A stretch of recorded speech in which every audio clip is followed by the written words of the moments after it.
Friends, तो आज हम देखते हैं चैप्टर 30 मृत्यु दंडादेश का पुष्टि के लिए प्रस्तुत किया जाना। Submission of death sentence for confirmation, section 407 BNSS CRPC 366। Session न्यायालय के द्वारा मृत्यु दंडादेश की पुष्टि के लिए प्रस्तुत किया जाना।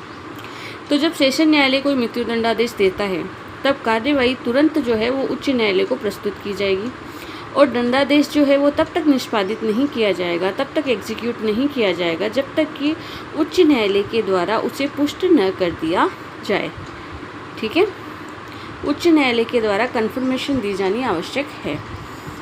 क्लोज सेकेंड इसका कह रहा है कि दंडादेश पारित करने वाला न्यायालय अर्थात सेशन न्यायालय वारंट के अधीन दोषसिद्ध व्यक्ति को जेल की अभिरक्षा के लिए सुपुर्द करेगा, क्योंकि पुष्टि का आदेश तुरंत तो नहीं आएगा, आदेश आने में टाइम लगेगा।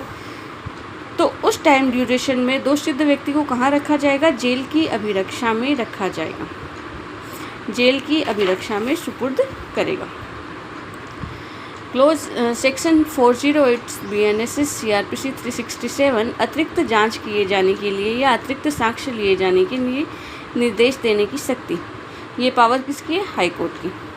तो यदि कार्यवाही की प्रस्तुत किए जाने पर हाई कोर्ट ठीक समझता है कि दोषी व्यक्ति के दोषी होने या निर्दोष होने से संबंधित किसी प्रश्न पर कि क्या ऐसा व्यक्ति दोषी है अथवा निर्दोष है, इस प्रश्न पर कोई अतिरिक्त जांच की जाए, फर्दर इन्वेस्टिगेशन, फर्दर इंक्वायरी की जाए या कोई फर्दर एविडेंस लिया जाए, तो वह स्वयं जांच करेगा और ऐसा साक्ष्य ले सकता है या फिर सेशन न्यायालय को भी ऐसी जांच या साक्ष्य लिए जाने का निर्देश दे सकता है।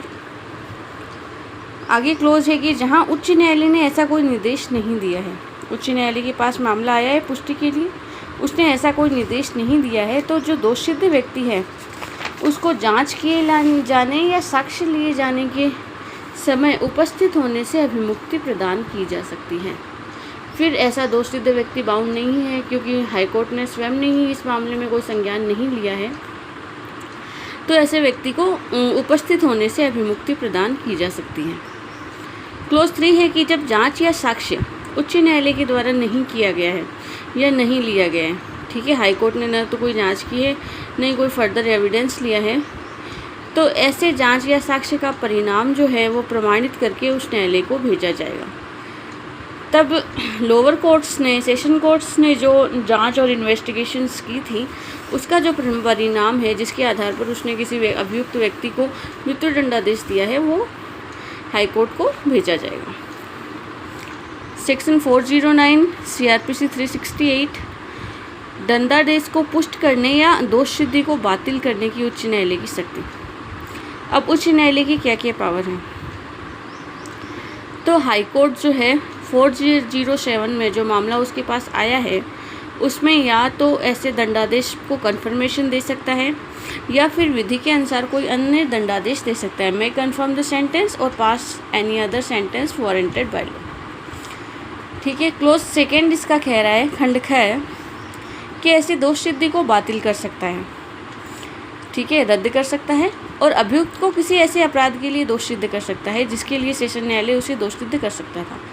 मृत्यु दंडादेश की जो दोष सिद्धि है उसको बातिल कर सकता है और अभियुक्त को किसी अन्य अपराध के लिए, किसी ऐसे अपराध के लिए दोष सिद्ध कर सकता है जिसके लिए सेशन कोर्ट उसे दोष सिद्ध कर सकता था या उसके उसी या संशोधित आरोप पर नए विचारण का आदेश दे सकता है, या तो उन्हीं आरोपों पर नए विचारण का आदेश दे सकता है या कोई संशोधित आरोप अगर लगाए गए हैं तो उन पर नए विचारण का आदेश दे सकता है। May annul the conviction and convict the accused of any offence of which the court of session might have convicted him or order a new trial or same and the amendment charge। तो उसके इस दोष सिद्धि को बातिल कर देगा, इसको रद्द करके नए आरोप उस पर लगाए जा सकते हैं, नए आरोप पर विचारण या संशोधित आरोप पर विचारण का आदेश दे सकता है। या फिर हाईकोर्ट की क्या पावर है? हाईकोर्ट उसे दोष मुक्त भी कर सकता है। इम्पोर्टेंट सेक्शन है, वेरी वेरी इंपॉर्टेंट, इससे रिलेटेड क्वेश्चन आते हैं, क्वेश्चन बनते ही इस चैप्टर में सेक्शन 407 और सेक्शन 409 से, इन दो चैप्टर से, इन दो सेक्शन से ही क्वेश्चन बनते हैं और वो भी ऑब्जेक्टिव भी बनते हैं। इसका 2 नंबर का सब्जेक्टिव क्वेश्चन आ सकता है, अदरवाइज और कोई सेक्शन इसमें इम्पोर्टेंट नहीं है। परंतु पुष्टि का कोई भी आदेश इस धारा के अधीन तब तक नहीं दिया जाएगा, कन्फर्मेशन का कोई भी आदेश तब तक नहीं दिया जाएगा जब तक कि अपील करने के लिए अनुज्ञात अवधि समाप्त न हो गई हो।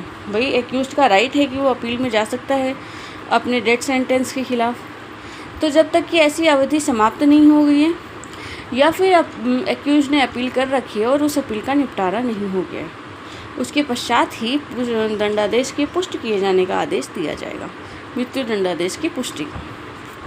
ये भी इम्पोर्टेंट है इसका प्रोविजन। आगे है सेक्शन 410 CRPC 369। दंडादेश की पुष्टि या नए दंडादेश का 2 न्यायाधीशों के द्वारा हस्ताक्षर किया जाएगा। जहाँ की कन्फर्मेशन किया है किसी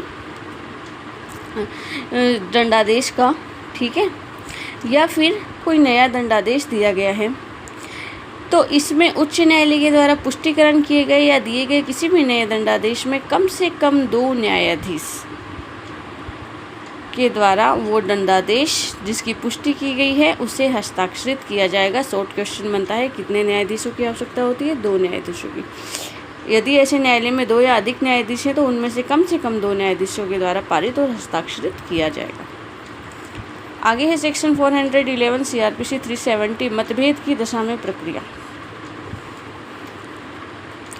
तो जहाँ की कोई मामला न्यायाधीशों की पीठ के समक्ष सुना जाता है और ऐसे न्यायाधीशों के बारे में राय में वह समान रूप से विभाजित है, तो उसका विनिश्चय कैसे किया जाएगा? 433 की विनिश्चित रीति से किया जाएगा।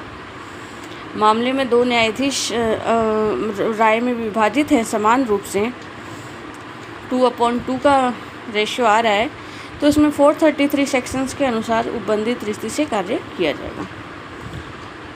आगे है सेक्शन 412 CRPC 371 उच्च न्यायालय की पुष्टि के लिए प्रस्तुत मामले में प्रक्रिया। मृत्यु दंडादेश की पुष्टि के लिए उच्च न्यायालय को सेशन न्यायालय द्वारा प्रस्तुत मामले में उच्च न्यायालय के द्वारा पुष्टि के आदेश या अन्य आदेश के दिए जाने के पश्चात उच्च न्यायालय का समुचित अधिकारी सेशन न्यायालय ने मामला प्रस्तुत किया। उच्च न्यायालय ने या तो उसे कंफर्म कर दिया या फिर कोई अदला ऑर्डर दे दिया।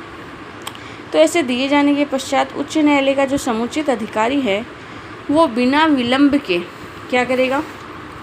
ऐसे आदेश की प्रतिलिपि, जो ऑर्डर दिया गया है उसकी प्रतिलिपि या तो भौतिक रूप में फिजिकली या फिर इलेक्ट्रॉनिक साधनों के माध्यम से, इलेक्ट्रॉनिक वे से उच्च न्यायालय की मुद्रा लगा करके उस पर हस्ताक्षर को अनुप्रमाणित करके सेशन कोर्ट को भेजेगा।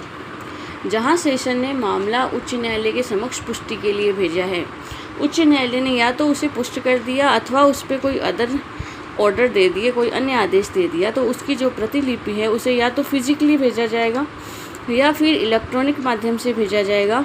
न्यायालय की मुद्रा लगी होगी उच्च न्यायालय की और पीठासीन अधिकारी के हस्ताक्षर होंगे। हस्ताक्षर से अनुप्रमाणित होकर वह सेशन कोर्ट में भेजा जाएगा। तो ये था अपना चैप्टर 30। आगे नेक्स्ट चैप्टर 31 वेरी इंपॉर्टेंट।